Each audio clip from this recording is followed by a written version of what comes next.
guys see me right now? All right, welcome to Chicago Hockey Radio. Lee Grossman, can you see me? Lee Grossman, Justin Lynch, Raven Gasser, Tassos Kirkos. How are we doing today, fellas? Happy Friday. Off the rails. Could be doing better. It is Friday, so that's the positive, right? New month too, November. So I gotta be careful watching these Betsy highlights. But yeah, no, I mean, in terms of October, not the best month for the Blackhawks. 3-7-1, last place in the National Hockey League. Last place, which I think is something we need to talk about more. If you have told me before the season, how would you feel if the Blackhawks were last after the first month of the season? I'd be pissed. Like, I think we all expect improvement, but like I think we're all measured with the expectations we should have for this team. And yet they've still managed to disappoint us. Our expectations for this team are low, but holy f***, how are we last right now, boys? Yeah, unacceptable. We're gonna have to throw a couple bleeps in there, Justin. There you go. Well, Friday off the rails. There you go. Yeah. Lee, how you feeling? I don't know is kind of the answer. I don't really know how I'm feeling. Like, I'm feeling good, like health-wise. But in regards to the Chicago Blackhawks, the team that we cover with this podcast, I don't really know. And I guess I'm kind of hoping for you guys to tell me how I should be feeling, because I need some direction right now. I don't know if I'm okay with this. Like, is it weird that I'm like, part of me is like enjoying the fact that we're in last place and like might get the first overall pick this year? Should I not be feeling this way? I think that's a sensible take. It's October. Like I don't want to be thinking about that in October. I was hoping the start of the season we could just focus on winning more games and just having more fun watching more competitive Hawks hockey. And the thing is, they have been more competitive. It's like they're last, but they have a -7 goal differential. Like that's not bad. That tells you they've been in every game. It's like they're not getting blown out, but they just can't close these games out. I mean, how many games have we seen it? They lose by 1 or 2. I think the most they've lost by is 3 goals. And so that's a tough thing, right? It's like, I think they played better than the record's shown, but at the end of the day, it is what it is, right? The record is what it is. Yeah. Tassos, what I want to say is, and we talked about it on Monday a little bit here, and it's been up and down a little bit. Last night was a tough loss. Will Smith, first 2 NHL goals, lost to the San Jose Sharks. To be the team that loses to the Sharks and gives them their first home win and all that stuff, and the team that gives the first 2 goals to Will Smith, I know they were both like nobody's doing anything about either of those shots. Why did it happen against us? What? But why did it have to happen against us? It kind of feels that way a little bit. It kind of feels that way a little bit right now. And here's the thing. James Hagens looks really good. I mean, like, he looks really good. Does he look good enough to leave Boston College after 1 season there? I don't know. Really? I don't know if he's... Wow. I don't know if he's better than Macklin Celebrini. I mean, like, guys, we're talking about like a 17-year-old, like a guy who's playing in college as an underager, and I know a lot of these players have started doing that. The Owen Powers and the, all of these guys, right? Like the Macklin Celebrinis, they go play the Jack Eichels, they go play in college in their draft year. But is James Hagens? We'll see. There's a lot of hockey left to be played. This is his draft year. It's the most important hockey season of his life right now. And there are other guys, right, at the top of the draft that, Michael Misa is like ripping up the Ontario Hockey League right now.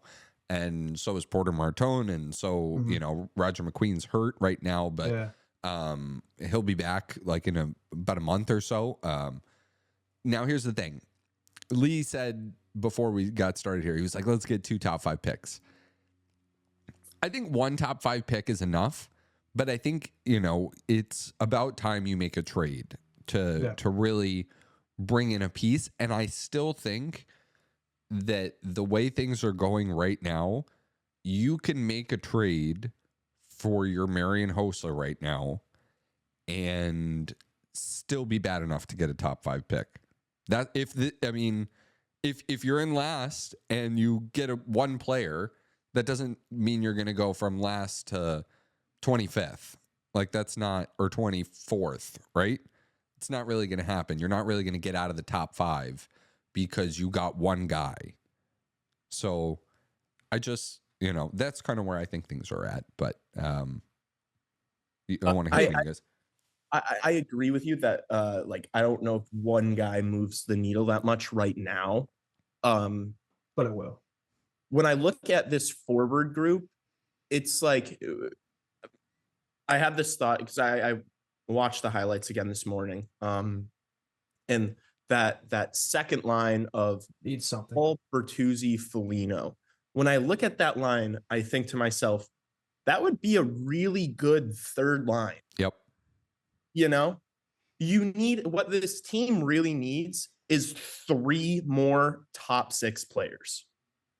Good players, whether it's like a massive superstar or at least 3 top 6 NHL forwards. That's what we need. So it's like, how are you going to go and do that? Is it going to be these guys in Rockford? Is it going to be someone in this draft with our highest pick that we get? Is it going to be somebody that we go trade for? However you want to do it, that's what this forward group needs, in my humble opinion, when I look at it. And I will say this, I know it goes against a lot of what I said in Monday's show, but I don't know about you guys. I wouldn't be upset if the Hawks made a trade right now. It does feel like things are kind of stale at the moment. I know it kind of goes against what I said Monday, but that top 6 could use, I think, another piece, especially that second line, which finally had a decent game last night, but otherwise it's been pretty quiet this season. We really haven't had 2 working top 6 lines. We've had 1, and when that line's not on, it's like then we're screwed. We have no chance of winning. So whoever that is, I'm not saying it has to be like a major trade. It could be for somebody kind of smaller who hasn't really had a shot at the organization, maybe has a bigger role in the Hawks, could produce more. And you don't have to give up a ton to give it. And I don't think it would make us that much better, to be honest. We'd probably still be in line for that top 5 pick anyway. So just another thought I have right now. Maybe I'm kind of going off of some of my earlier opinions this week a little bit. Not too much. I'm not admitting I'm wrong, but yeah. No, it's okay to do that. It's okay to admit that you're wrong. Okay, I was wrong. Another way you guys could say it too is like, "Hey, Tassos, you were right." Yeah. I probably admit I was wrong before I admit you were right. Yeah, no, Tassos is glowing over there. Yeah, I feel it, fellas. Well, we've seen a lot of rumors. I mean, Friedman, it's not just that. He's also throwing out some other rumors, like about, I think the Oilers looking for defenseman. He threw out this Connor Murphy rumor too. So there's been a few things in the Hawks in terms of trade stuff. So if he's been saying it multiple times, something's probably brewing. You have to think.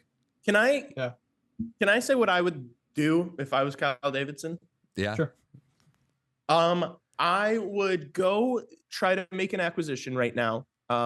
Someone, a second liner, maybe not Mitch Marner, but Tassos has brought up names like Ehlers and Zegras. I mean, those two are, I wouldn't say that. Can I bring up another name? Yeah. Kirby Dach.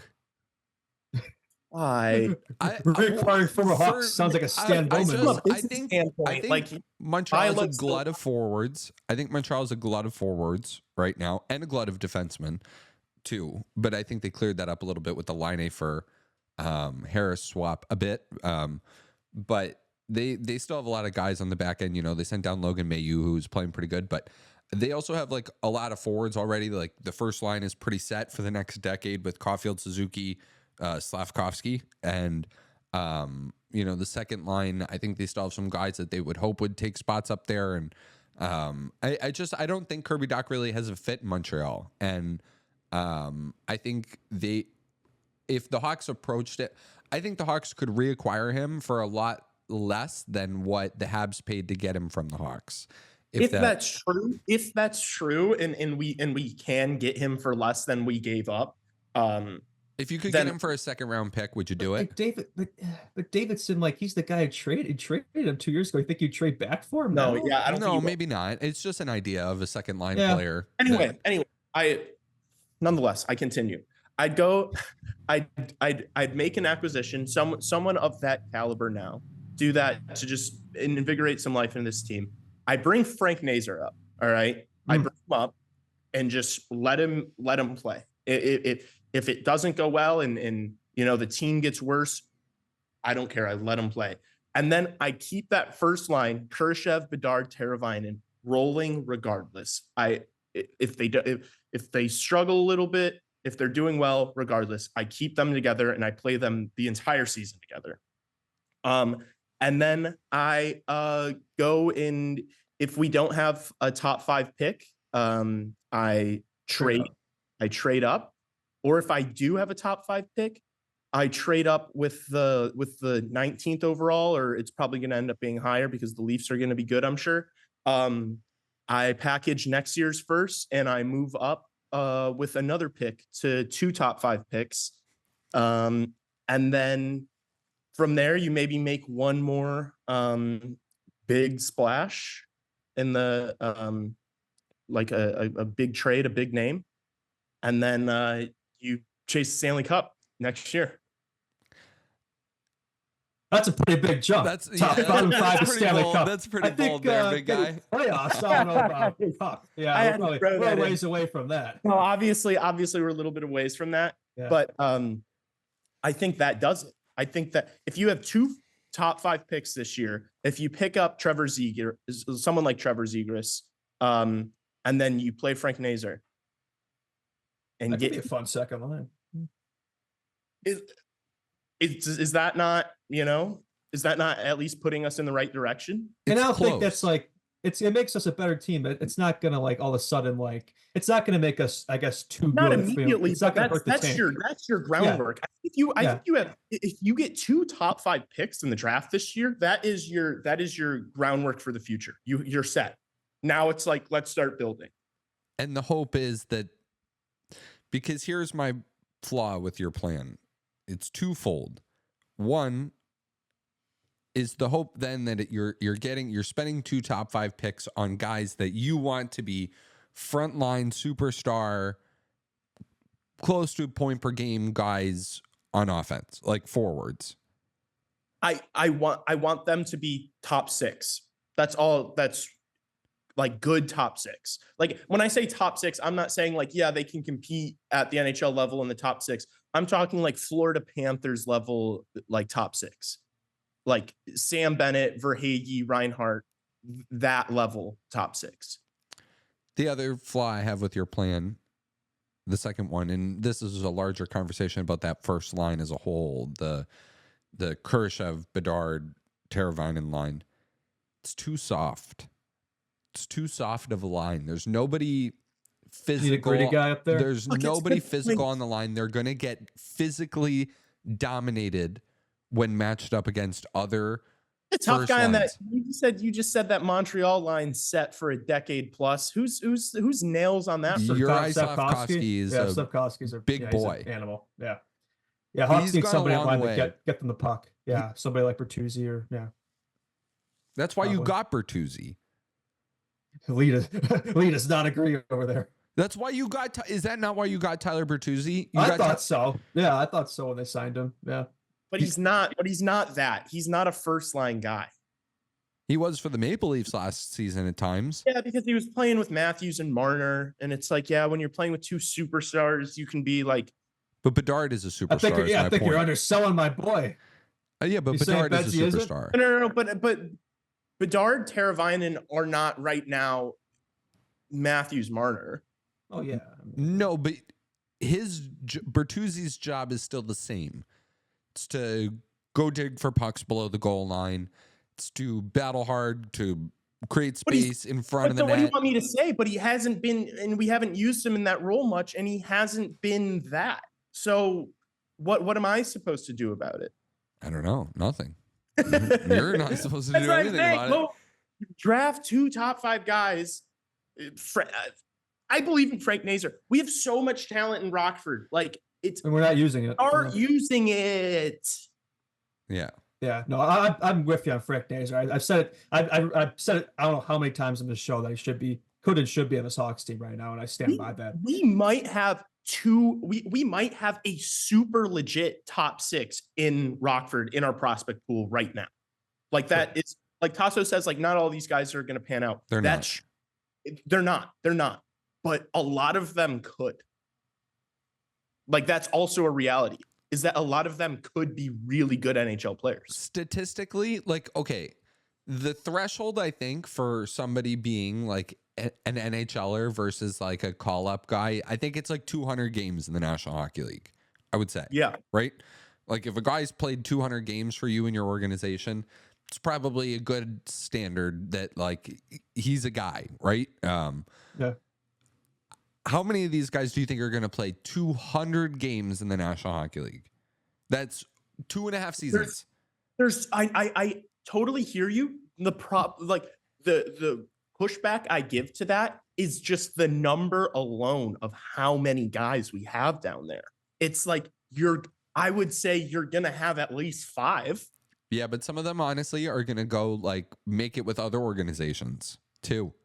That may be true, but use them now. Yeah, Nazar, Korch, Levshinov, Del Mastro. I mean, that's off the top of my head. I got 4 there. I mean, Rockford. Why is maybe TJ Brody every highlight, every single goal that a team scores, it's TJ Brody with his head down right in the net. How's he not been scratched yet? How is this guy in the team still? I swear every time he's on the ice, something bad happens. I think Kevin, it makes sense for him, to be in Rockford, but I don't even think he would be that bad defensively. I think he'd be better off over TJ Brody. At least he provides something on the offense. Yeah. I don't know. So any other thought? Do you guys want to put a pin in this? Do you guys want to go to the games? What do you want to do here? No, I'm not going to a game till they're on television. No, I didn't mean like go to a game. I meant like talk about the game. Yeah, let's go to a game right now. Yeah. You guys want to go to Finland, check out the game that will be on by the time this comes out, because we're recording the podcast today as opposed to someone's gonna have to fire up the private jet if we're gonna get over there. Yeah. You got the PJ lined up, Lee? Yeah, I got you.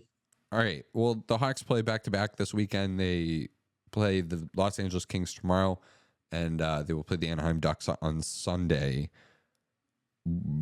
Expectations going into this game, thoughts going into this game? Yeah, I mean, you got to come away with one, right? I think I said it yesterday, but Kings not going to be easy. They've looked pretty strong. I will say they've looked better than I thought. I don't think any of us really that sold on the Kings going to the season. They've looked like a different team. So that's even with guys like Byfield not really doing much. So that'll be a tough one. I'm not really expecting much, but Ducks, I say you got to come away with the win, but even they're 500. Like the Ducks have shown that improvement that I think that we expected of this Hawks team. Like they've shown that so far. So neither of these games are going to be easy. They're going to be tough back-to-backs too, away in California, but you got to come away with one. I think, logically you would think it would be against the Ducks, but it is the second half too. So that's the other thing. But the Hawks have actually looked good at back-to-backs this year. So it wouldn't surprise me if they won that game. But yeah, in terms of lineup, get after this Seal in there. Like, what happened to this guy? He hasn't played in like 5 games. You tell me we couldn't use his speed and skill in that lineup right now. I'd get him in there for sure. Yeah, that's another thing that's so stupid. It's like, how is this guy not in the top 12? I don't get it. I mean, like, he is as far as, but he's not. He is the answer. Here's the thing.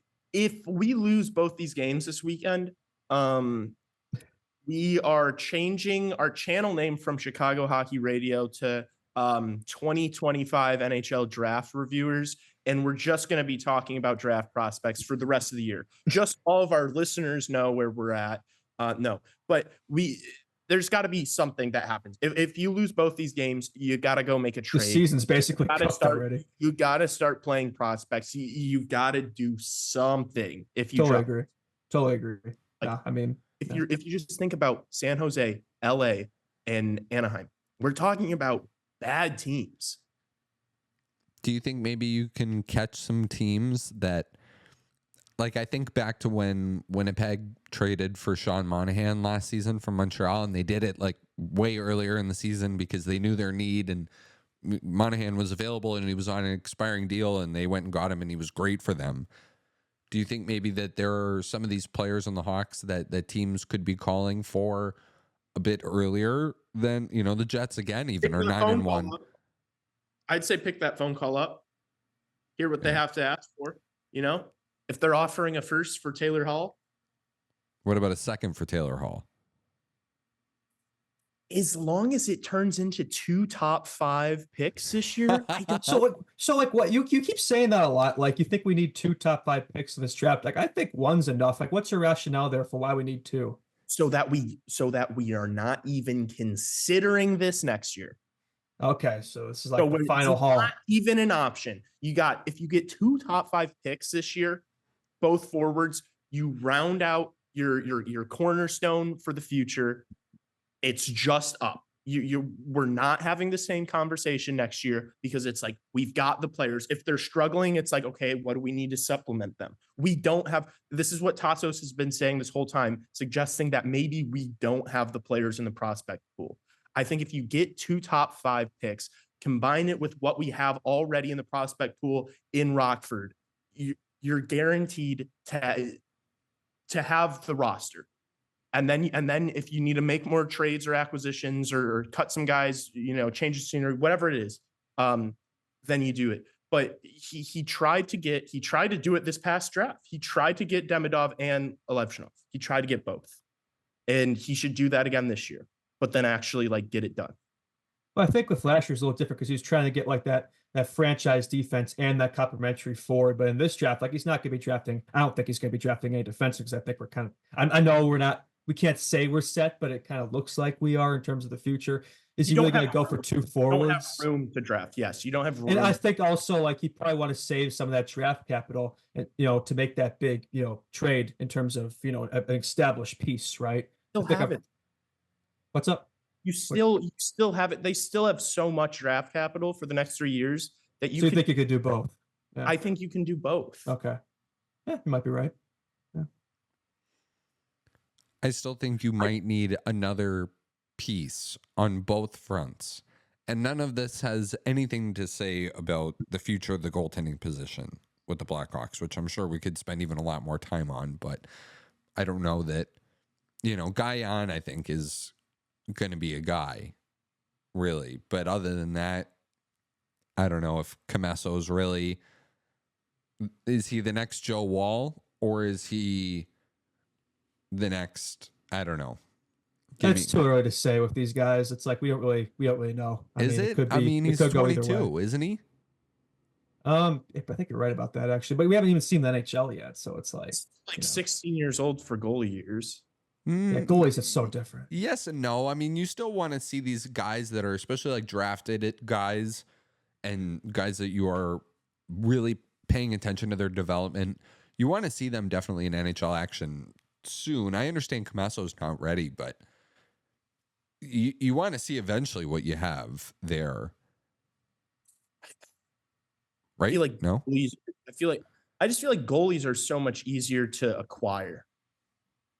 Yeah. Yes and no. At the end of the day, there's always going to be elite goalies that just walk because they're not getting enough money. And it's like you can always just throw the bag at a goaltender if you need it bad enough. Like we could get Igor Shesterkin. Unless the Rangers hang on to him. Yeah, unless they give him fucking $12 million. Yeah, no, yeah. I think he's staying in New York. I'm not really. I've seen some of those rumors. I think there's one list where they had the Hawks won. I'm like, a bunch of my followers sent me that. I'm like, it sounds great, but I don't want to get myself overhyped for it. That would be unbelievable. It would be great though. Yeah, don't get me wrong. There's a reason goalies are always drafted so late too. So you just can't really predict them. 2 top 5 picks. Igor Shesterkin. Frank Nazar's looking nice. This has really gone off the rails, huh? Dude, we're gonna have the best team in the league. we went from depression. I love being at the bottom of the NHL. It's great for my mental health. Yeah, another season of this. Here we go. While it is not so great for the mental health of Lee, it is also not so great for the podcast too. But you can be the listener. You can be of great help to our podcast by clicking the subscribe button on this very channel that you're watching this on. Funny idea. Should we do the roast thing? Do you guys want to do that? Would that be funny? Sure. Yeah, that'd be fun. Okay, so idea we're stealing from another podcast. Leave a 5-star rating and review. Roast us. You can roast us only if you leave a 5-star rating. If you do that, we will read them on air on Monday. and we think that would be very fun. But leave a 5-star review, and you can roast us in like the comment section of the 5-star rating that you're leaving us. But no 4-star ratings, no 3-star ratings. It has to be a 5-star rating for us to read your roast, and it also has to be a funny roast. So, but yeah, doing all that stuff really helps us. Following us on Instagram helps us a ton. Yeah, and we really appreciate all the support. We're gonna do questions here in a little bit. We got a few questions from the week, and yeah, so just you guys have been awesome. Keep sending questions in for Fridays, and we'll keep doing that. We're gonna keep putting in new segments and trying new fun stuff like the roasts. So do that. We think it'd be fun. What were you gonna say, Lee? I was just going to say that if they don't subscribe and follow and give us 5 stars, the Hawks are never going to be on TV. Bedard's going to leave after his ELC, and we're not going to have a top 5 pick this year. So, I mean, if you guys want this team to succeed, make sure you do those things because they're directly related. Yeah, I agree with that. Ditto. Yeah, I got nothing to add. Ditto. All right. Perfect. Any other thought? The Anaheim Ducks have been actually playing. You mentioned the Kings have been playing pretty well. The Ducks have been playing pretty well too lately. The Hawks better not take them light. They can't really take anybody lightly this weekend. Yeah, I don't know if this Blackhawks team is capable. Take a single team in the league lately. Yeah, no, I mean, we're bottom of the barrel right now, so maybe that's a good thing. We are quite literally the lightest team in the league. I think they took the Sharks lightly yesterday. They did. Yeah. I think the way they started that game, another slow start. How many times have we said it this year? It feels like the Sharks won that game, or the Hawks finally woke up in the third period, like, oh shit, like, and then by that point it was too late. They kind of had a period and a half to tie the game, and they couldn't do it. It's against the Sharks. Like, that is shocking. That is shocking. They had 2 goals in the first, like back to back, and that was all they had offensively. Was there much like line jumping? Was there anything moving around in the third? I think Richardson kind of kept, which is something he normally doesn't do. Normally he's changing lines all the time, but from what I saw last night, he was kind of keeping the same combos going. Yeah. Can't score against a bad team, keeping the combos going. That's good. Yeah, no, very, very, yeah. No, that was rough. But yeah, I don't think we want to talk more about the game yesterday. That was unfortunate. All right, you guys want me to do some questions? Yeah. Sure. Oh shoot, I just had it. Oh, right here. So from Luke Jacobson, I hope he doesn't mind me reading his name. I don't think he does. So 2 questions from Luke. Long message from Luke. Holy. But no, I mean, like, he wrote a book over there. No, he kind of did. Got a poet over here. I mean, I'm not going to read this whole thing, but 2 things I'd love to hear your guys' take on the podcast. Okay, 1, if Seth Jones has a good year, would you guys try to sell high on him to try and get out from under the rest of his contract? Personally, I think I would, especially if he has a career year. Yeah, even with the cap going up, I think those dollars could be better spent, might be needed down the road. Thoughts on selling high on Seth Jones at some point? Well, it sounds great. And I feel like we've been hearing a lot of Seth Jones rumors, but maybe there's actually something to that this time. Like, he does need to have, like you said, a career year, which I think to start off the season, he was looking like that. Maybe quieted down a little bit recently, but maybe he was due for that. But I would say, like, in general, I do think we've seen some of his best hockey as a Blackhawk this season, which is a good sign, right? And I mean, that would be huge for us to get out under that contract to really allow us to make more of these moves that we've been talking about. Not that cap is killing us as much as people think, but I'd be all for it because I think we got so much piece of defense anyway in the future where it's like we're going to be set. And with Jones, he's probably going to be more of a second pair guy when all those guys work out anyway. So if you can do it, that'd be great. But end of the season or towards the end of the season, that'd be great. But I don't know. It just sounds great, but I'm just not sure if it's going to happen, to be honest with you. Yeah. I mean, if you could trade for McDavid, that'd be awesome too while you're at it. I don't see how you move on from the Seth Jones contract without retaining most of it or giving up precious draft capital. Yeah, right? Logistically, it's right. Like who's coming in at the trade deadline and being like, we need to eat this $9.5 million contract from Seth Jones so that we can win a Stanley Cup. They probably have to get a third team involved to retain cap, not just on your side, but them too. Yeah, you have to work some magic there. But I mean, some GM probably would want them. I mean, I'm sure their GMs who've looked at them and I think would be good fits in their team, like the defense. I mean, look at the Oilers. They could totally use a guy like Seth Jones right now. Seth Jones would be awesome on almost any NHL team for like $6.5 million. But Edmonton wouldn't be able to make the money work. Yeah, I'm just saying they'd have to do a lot of well, they have to send somebody and they'd have to do a ton of like magic with retaining the cap. I'm just saying there are tons of GMs I'm sure who would be interested, but the contract makes it difficult. Yeah. If I'm not, Sorry, I was just gonna say back again, like I don't think you could get it done in a way that like wouldn't be detrimental. Like you would not this team could not move on from Seth Jones without it hurting us in some way. So it's like you might as well just keep him. In my eyes, that's the way I look at it. I don't know if you can make any sort of move. I think there could be a Seth Jones trade, but not this year. Like it might be a ways away, like maybe towards the end of that contract, especially when the cap's gone up more and it's not looking as bad. That trade's more feasible, but probably right now, this season, it's probably not something that's going to happen. You're thinking? Yeah, and he hasn't been bad enough to where it's like we need to get like not at all.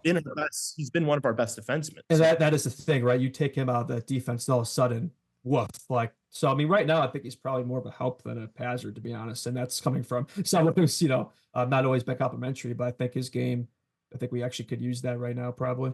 Yeah. The other thing I would say, you don't want to retain really on a long-term deal. Like that's because then it's like, what's the point? Yeah. Of truth. Yeah. Plus, they've given him that leadership position too. He's worn the a couple of years now. It's like, what kind of message does that send to the room? I'm sure he's a good locker room guy, and I'm sure their players probably wouldn't react morale-wise to that move. Yeah. All right. Next question. I don't know why I closed out of it like a dummy. So, with regard to who the Hawks might be able to bring in the next year or two, what would you guys think about bringing back Artemi Panarin? I just saw an article saying the Rangers likely won't be able to keep him with everyone they need to re-sign. His $11 million contract is up after the 25-26 season, and I think he could be a Patrick Kane type player in the sense that what you'll think you'll need to pay him as time goes on will shrink, but he can probably continue to produce. Kane is only making $4 million this year and was almost a point per game player last season. If Panarin is still producing and we could have him on a cheaper deal in 4 years when we have to extend all these high draft picks, I think it'd make a lot of sense and could work great.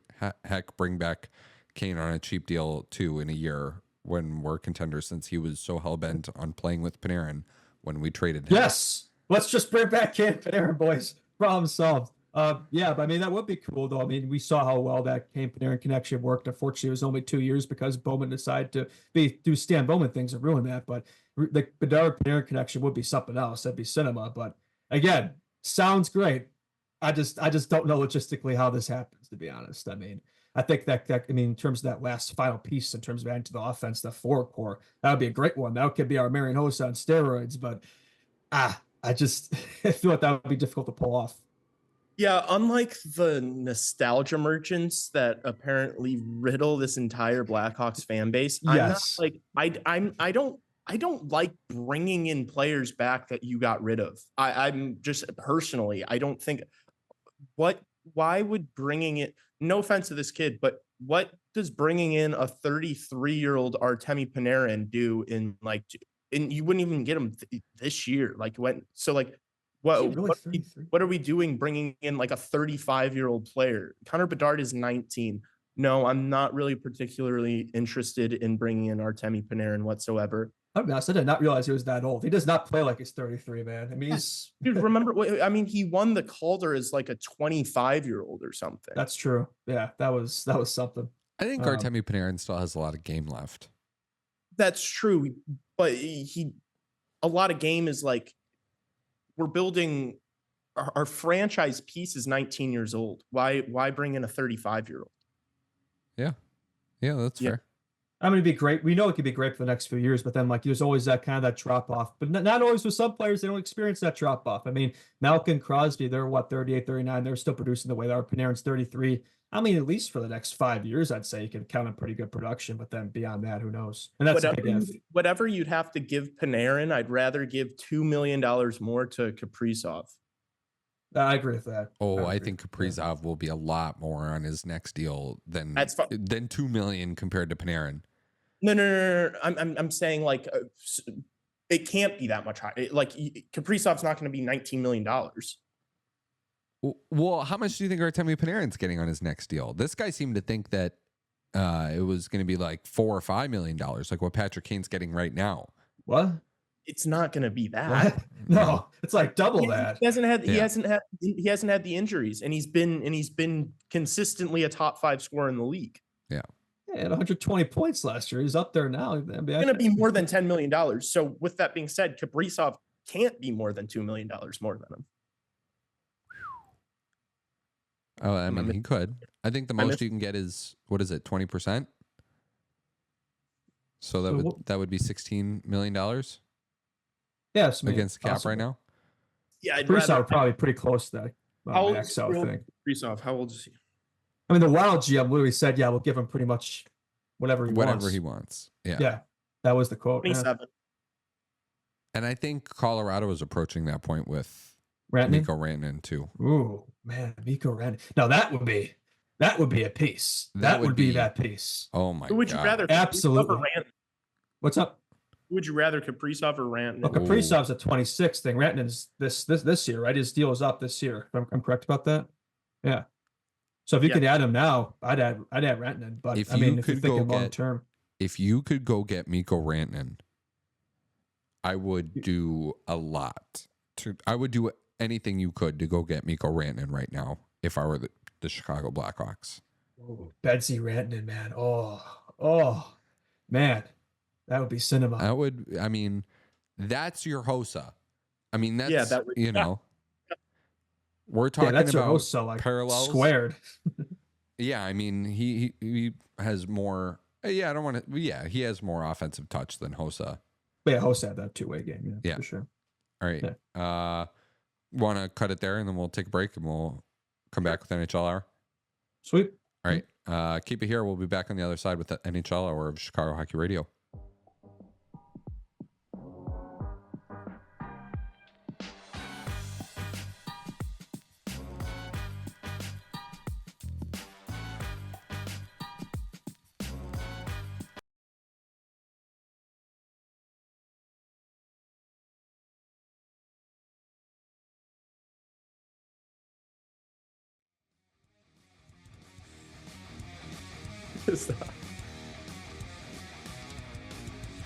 All right, NHL or Chicago Hockey Radio. Lee Grossman, as always, coming in early, and Justin Lynch and Raven Gasser and Tassos Kirkos all with you here, wrapping up Friday.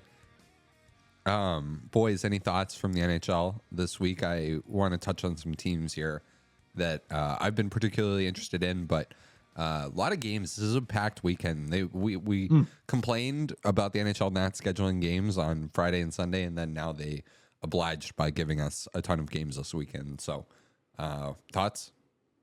Yeah, I mean, in terms of yesterday, I think Lee mentioned this before the season, but those Boston Bruins, they got issues over there. I mean, they lost 8-2 to the Hurricanes. I think they're 4-6-1 in the season, if I'm not mistaken. So, I don't know. That team might be missing the playoffs this year. I think most NHL communities probably rooting for their downfall in early days, but so far, I think that could happen.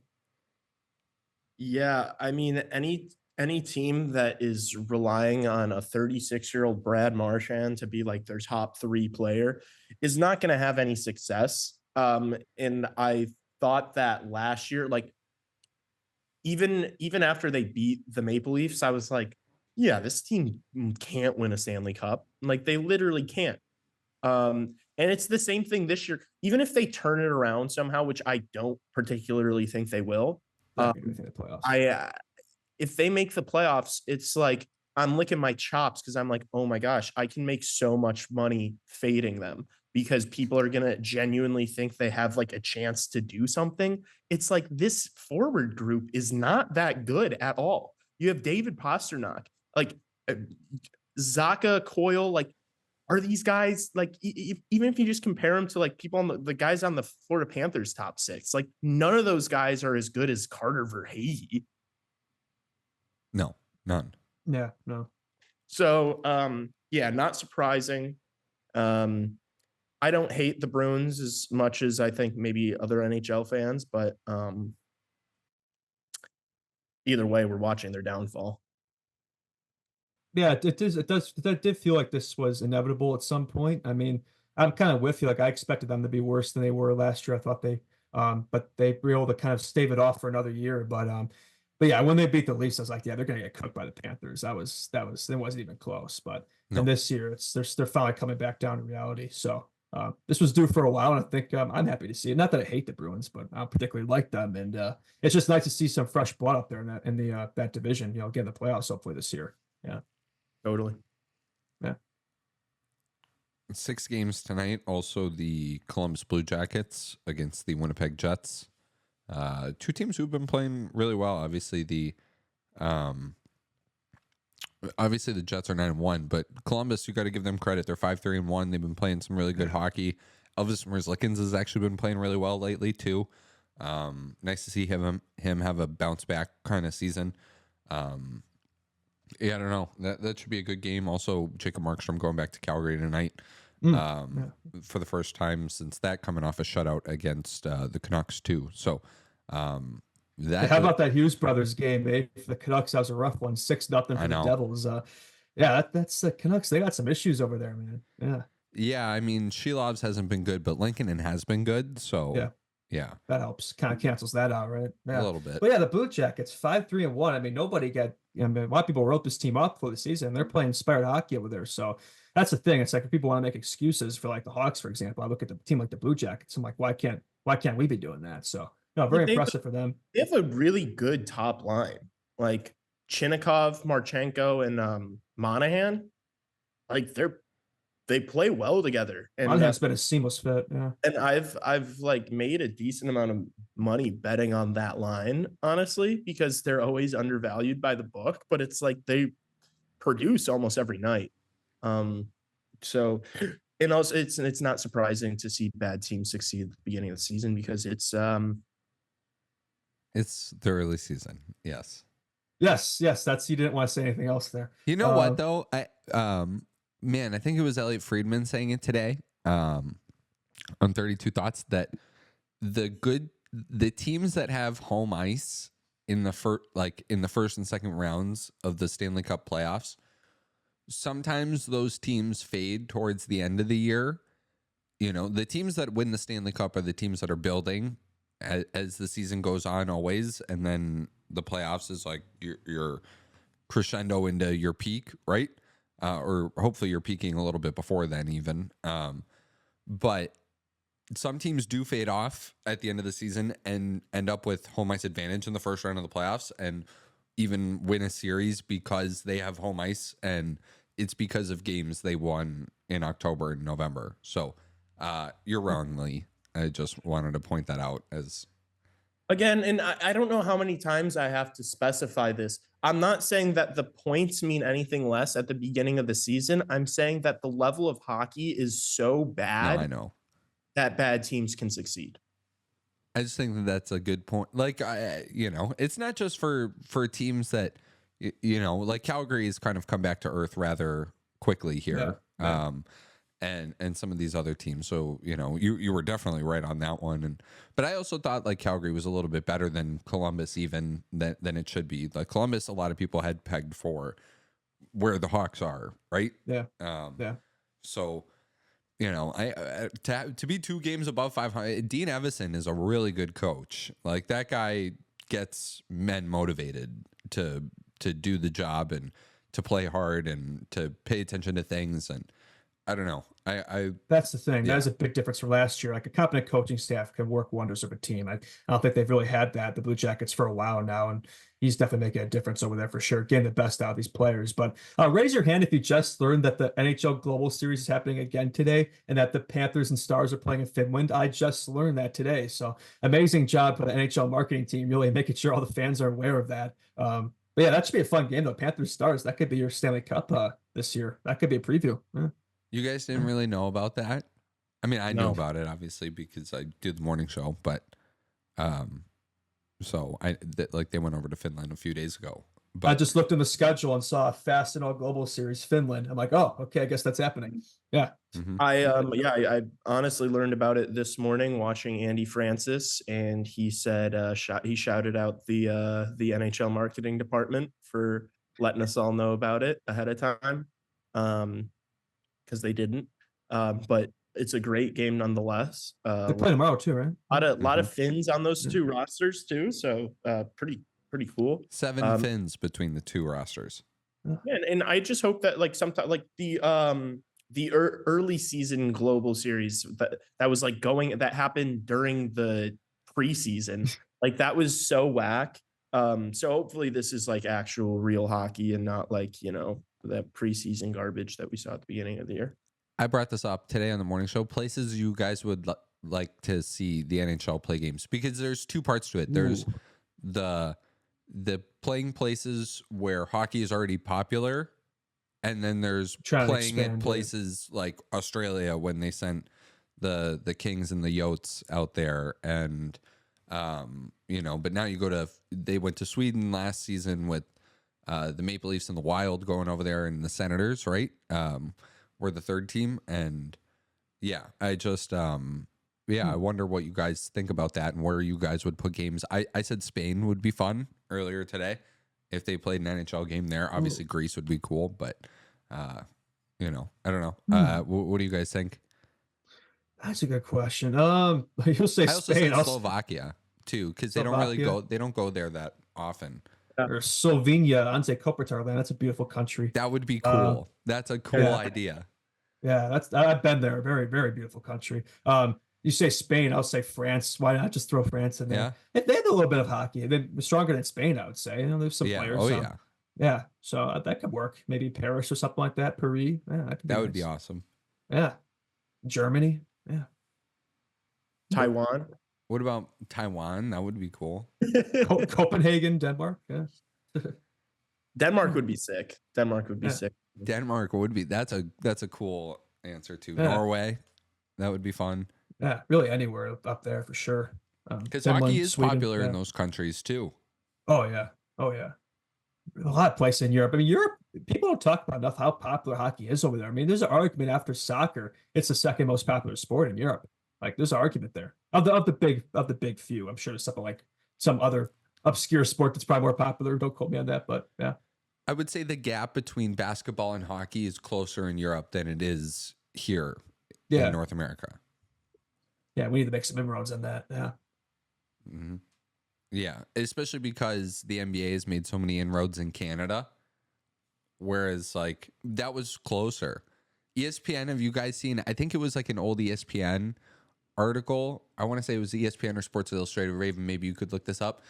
It was after the Rangers won the cup, it was like the front cover of either Sports Illustrated, and it was like, watch out, like the NHL is coming for the NBA or something. Like the NHL is soon going to be the most popular thing, and then it didn't really happen like that, and the lockouts happened, and 0405 wiped out season and all that stuff, and a couple expansion misses, and just struggles. The NHL getting in its own way of not allowing itself to market players and market personalities, and I don't know. I think it's starting to change. I think the NHL is starting to get better with it. They're starting to put more focus on the players versus the teams. Like there was that Gen Z ad they released before the season. I thought was really good, actually.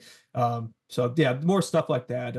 Because that's what the NBA's done so well, right? So everybody knows who the top players are, the star players. I mean, how many people like probably could name like guys like the best NHL players? It's not like that. They're not household names, and that's got to change for sure. Yeah. Yeah, there's not enough divas in the NHL.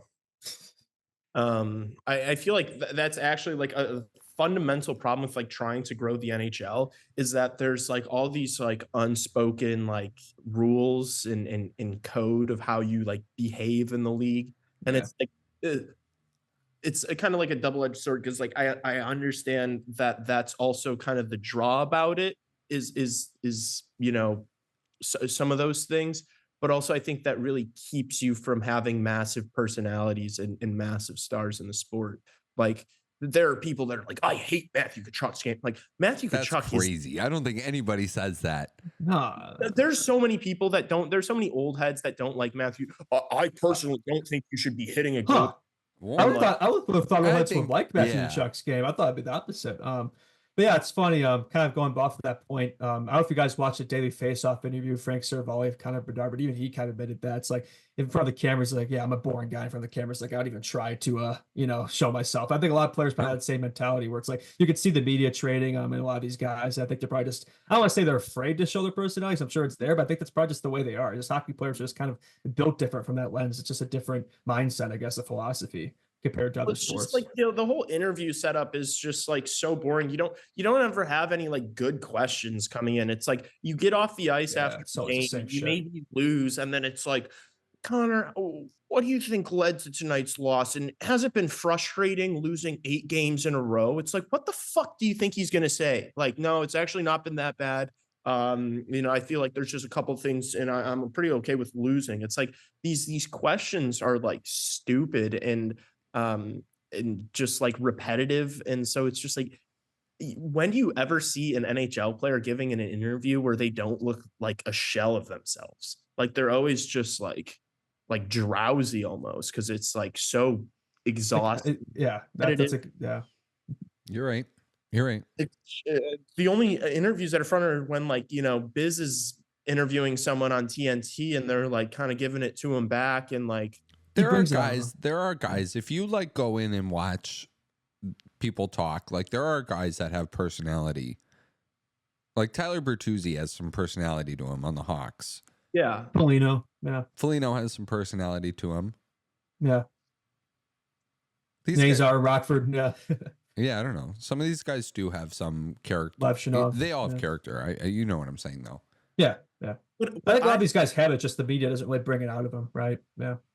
what I really want to see is like when you get some of these rivalries sometime. Like for me, this past season, like the best example of it was like that Panthers Bruins series. It was like every game for me was like must watch, because it's like these guys hate each other, and there was all the the injury stuff, the Marchand punch from Bennett, like Kachuk dropping the gloves with Pasternak. Like I think what would just tip it over the edge, what would send the NHL up to, would be like if Matthew Kachuk was like said in an interview, was just like, yeah, I don't think they're good, or like talk shit, like, yes, like like actually talk shit to the media about the team, as opposed to just talking shit to them on the ice. Like I think that would just like that would grab every single NHL fan and just force them to watch it. But it's like these guys never say anything bad about each other in the media, and it kind of pisses me off. And I wish they did. Yeah, I mean, hockey's not really. They are like they're not like that. Exactly. No. And I know they're not like they're like that on the ice, but they're not like that off the ice. But if they were, this would be the biggest sport in the fucking world. Yeah. Because it's like if it would force everyone to like see what we see, I see the vision. I see what you're thinking. I see what you're saying. I think if you just had a bad boy, like a total hothead, like if Matthew Tkachuk just talked a little more shit in the media, he'd be the biggest star in the league by far. He'd be bigger than McDavid. Is that how we get this podcast to be good? We just start talking smack about other podcasts. That's what I said. That's what I said day one that we should be doing. I'm just kidding. No, the way to do it is you become friends with other podcasts. That's how you do it. But in hockey, yes, I understand the need to like stoke fire sometimes, and a lot of attention is always drawn whenever somebody says something a little bit out of pocket, right? Or do it more. Yeah. Like Jim Montgomery shows a little bit of personality and gets fiery towards his captain, Brad Marchand. And it was a really big story in hockey. And I know he I guess gave him like a push with the shoulder. Right. And you can't, that's line crossing. Right. But I think a lot of people were like, oh, more so the point of even not even just that, but just how much he was giving it to him for a turnover. It didn't even matter. Like the goal didn't even count. They called it back afterward in that game against Utah. And I don't know. I think that, and then Brad Marchand had to come out and say that, oh, that didn't really, like, it was okay. Like everybody's too sensitive nowadays. Like it's all right. Like I can take it. And Pasternak had to do the same thing. And yeah, I don't know. Yeah, but that does grab people's attention, right? Like that does dominate headlines when it does come out there, because it is dysfunctional and it's goofy, and it's like, oh my gosh, like it's holding people accountable in a public view. If I was given the talent of Matthew Tkachuk and was in the NHL, I would let all these know that I am better than them. Like I would talk so much shit. And obviously, you know, if my grandma had wheels, she'd be a bicycle. But just like if somebody like really did that and was just like, what are you gonna do? Like if McDavid was just like, what are you gonna do about it? I'm better than all of you. Well, here's the thing, though. Then that puts a target on your back of hockey. I think there's a reason why people don't say that stuff in the cameras, because everybody on the other team is going to be looking for you on the ice, and you could be going home in a body bag. So that's the thing. Matthew Tkachuk would never want to put a target on his back. He's never done that before. I don't know. Yeah, well, I don't know if Tkachuk. I'm saying other players. Tkachuk to take it. That guy's a tough son of a bitch. Yeah. Play hockey. He's a thug. Like he is an asshole. He's definitely built like his dad. Yeah, for sure. He's a total piece of shit. Yeah. What's the difference from just saying it? Like, why can't he just say it? I just wish he would like be like embrace. He is at times. He does at times. I'd say better than anybody else. Who's more squirrely, Brady or Matthew? More squirrely. Matthew, right? I think Brady's a bit more squirrely. I think Brady is a bit less this is gonna sound mean. Brady's a bit more like jock, like Neanderthal, like I'll you up just because Brady's bigger and but he like will. And he can beat anybody's ass, you know. Whereas Matthew, I feel like is more of a rat. He's more of a teething little slime ball. That's a great analogy, actually. Yeah, I can see that. And that's why he's my favorite fucking player in the world. Besides Connor Bedard, I guess, and Patrick Kane. But yeah, I think Matthew's a bit more of a sleazeball. Do you think that Brady is? Yeah, I think Brady's just more of like immediate, like he's the quickest glove dropper I think in NHL history. Yeah, it doesn't take much to set him off too. No, yeah. It does not take much. I love it. Like talk about like is there a better two players for the league than those two? Like they gotta be marketing them more, honestly. Put them out there more. I feel like they're not taking advantage. They always talk about the Hughes brothers all enough and marketing them. Which is great, but what about the Tkachuk bros? The Tkachuk bros are the embodiment of what's great about hockey. Like they're insanely skilled, talented players that talk shit and fight people. Like that is what's great about hockey. And that's why draw more of those like kind of casual observers in, right? Yeah. Yeah. I don't think there's a better better two players for the sport than those two. And like, yeah, I've loved Matthew Tkachuk forever because like early on in his career in Calgary, he had this like really weird beef with Drew Doughty, and I've always hated Drew Doughty. So me and my dad just worshipped Tkachuk because we were like, oh my gosh, he will just take runs at this guy. Like that was the craziest thing ever. Like he was like a year into his career and he was just taking runs, like bogus ass hits on like NHL legends. Like that shit. Yeah, he did not give a no, he did not give a dude. And it's like you gotta respect that. It's like I don't know how you can't watch that and just be like, unless you're like the biggest Drew Doughty fan, but I don't know how you can't watch that and be like, this is amazing. But yeah, I guess that's my Tkachuk rant. Big fan of those fellas. Justin, do you have class today? Do you got a bolt here pretty soon? Yeah, fortunately, I guess I probably could get going here. But yeah, no, it's been good hitting with you guys. And we got 2 Hawks games this weekend. Hopefully we'll have a positive post-game show. And yeah, I will see y'all. See you tomorrow evening. That's right. See ya. All right. Justin's gone. Me and Lee here are going to hold down the fort the rest of the way. I did want to jump into the Washington Capitals, now second place in the Metropolitan Division at 7-2. They beat, oh my gosh, who did they beat yesterday? The Montreal Canadiens, right? Yeah. Duh.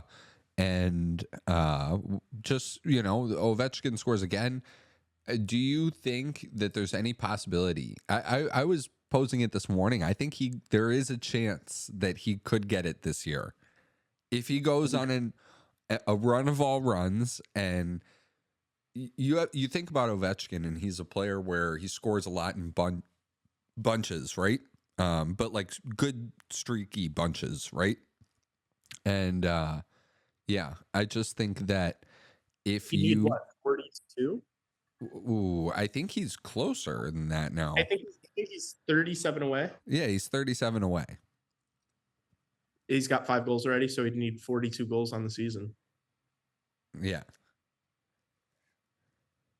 Maybe he could get it in playoffs. Well, that doesn't count towards True. playoff, which is so like it's so ridiculous to me that playoff statistics don't count towards your overall points. Yeah, But yeah, because those are the ones that matter the most. if he's out there like every power play, every empty netter, everything, he could get it. He could get it. could. I don't think he will. I think it's unlikely, but he could. Like Really? it's not like an absurd. Yeah, I mean, if you just look at the production, I don't think this team's going to be this good throughout the entire year. We're like 1/8. We've just seen like a little fraction of the year. You know, we're like 1/8 through the year now. I think you're wrong on that one. Okay.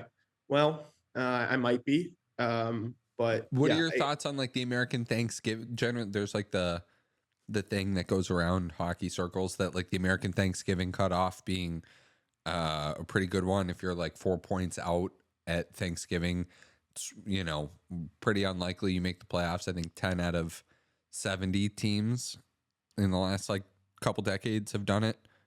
I don't buy into it too much because I think it doesn't matter for like certain teams like Edmonton last year. Like you looked at that roster when they were really struggling at the beginning of the year, they were one of the worst teams in the league. But if you looked at that roster, it was like this roster it's inevitable. Like they have too much talent. And I think it's that way. Like, yes. So like for some of these teams, like the Chicago Blackhawks, like, yes, it's over for them, obviously. Like there's certain teams, you know, it's over for them.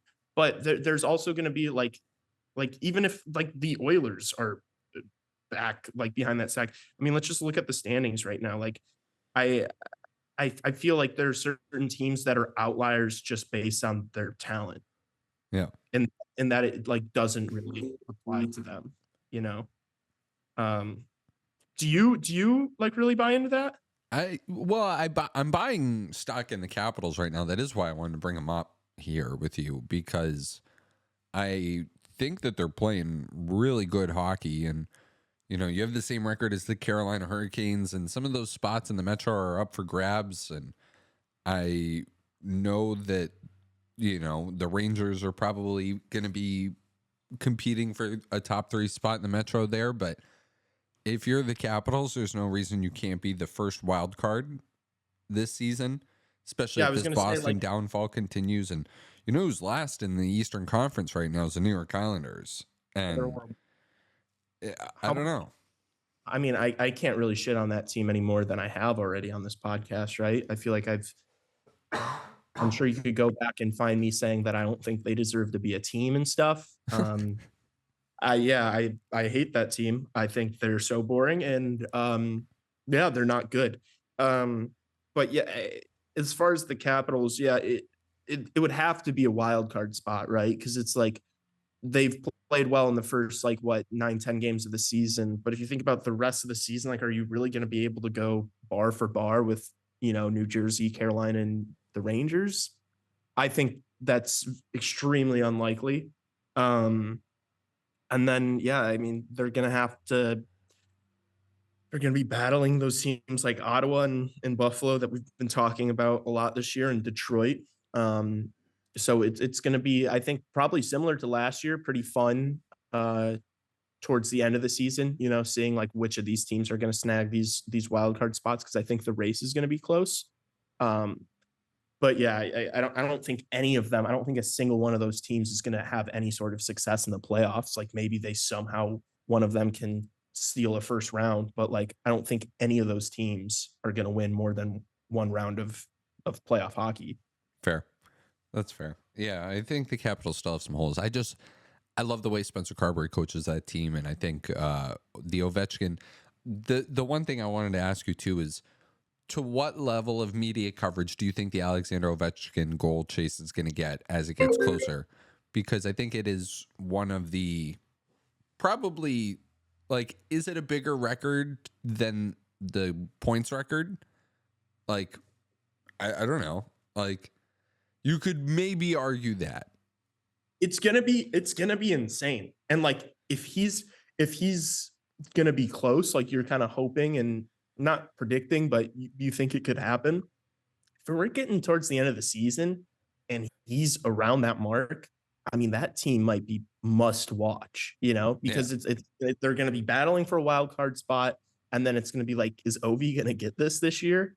Um, like imagine he does it in like one of the last couple games in like a must-win game, And Wayne and he Gretzky's like following the team around too. And and he does it in like an overtime game against Detroit. Can you imagine how like insane that would be? yeah.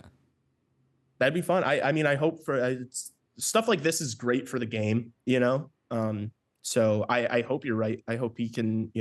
I hope the team's competitive just for that fact, because I think you're going to be hard pressed to find a bigger story than that during this regular season. I hope they do it like to the level that they did it for Wayne, honestly, when he broke it. Like, that was such a big deal. I know the Capitals will make a big deal of it. Yeah. But I hope the league and even like sports as a whole makes like it'd be cool if ESPN was doing like as he was getting like 10 goals away, like if they were really tracking it down, that'd be cool. Yeah. Kind of like how they've, I feel like Sports Center, like posting like Shohei Ohtani and Aaron Judge every single home run they would have this year, because of like the numbers they put up. It'd be sick if it was like Ovechkin scores again to bring him to 32 on the season. He's 9 away now. Like that would be pretty sick. Yeah. And we'll do our part as our small little show in the, Yeah. Oh yeah. We'll cover it.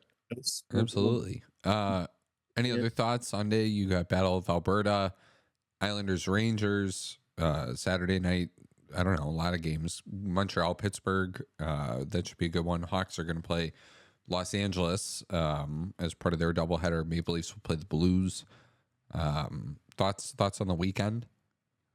Some good games. Battle of Alberta, I feel like doesn't hit for what it used to be. Not to keep glazing Matthew Tkachuk, but just I feel like there was that nice little window in like 2019 or something when it was like you have to watch those games because it's like it's was that Cassian on the Oilers and just going at it the with goalie fight. What was it? Cam Talbot, Mike Smith. Yeah. So it doesn't. I'm sure the fans still get up for it, obviously, but doesn't quite hit what it used to. But I mean, massive slate tomorrow. I just like. Do you think Islanders Rangers hits like it used to? I don't think anything with the Islanders hits for anything. I think it's such a boring team, and they're just so bad. And it's like a retirement home. It's like 3 lines of like savvy veterans that I don't care about. So no, but also just like the Islanders fan base, like anytime I see those games, it's like the attendance is like shocking. And I feel bad like shitting on them so much because this is like my I have family in Jersey, and they're like Islanders fans. But I just like Matt Barzal is it. Like, who else are you like? Oh, I need to watch. Like, they've got a good goaltender. I don't know. Yeah, that's how I feel about it. I don't know if you disagree. They have some good defensemen too. Noah Dobson is really good. Adam Pelech and Ryan Pulock are really good. And Matt Barzal is obviously really talented, but they haven't done enough to build around him up front. All. No. Talk about like wasting a prime and like a career. It's like, I wish they'd do more for his sake. Like bring in some studs for him to play with. He plays with like Bo Horvat's like the best guy he plays with. All right. Any other thoughts? I'm losing my voice here. So no, I'm gonna wrap this thing up. I think it was a great show. I hope everyone enjoyed listening. Please, as we said, go give us 5 stars and roast us, and we'll be reading those next week. Subscribe on YouTube, post notifications on, follow us on Instagram, TikTok, Share it with a Chicago. friend. Share it with a friend. Show it with your uncles. Share it with anyone who likes the Blackhawks. Share it on your social media, even. Yeah. All right. All of that's greatly appreciated. But thank you for listening. Go Blackhawks. Peace out.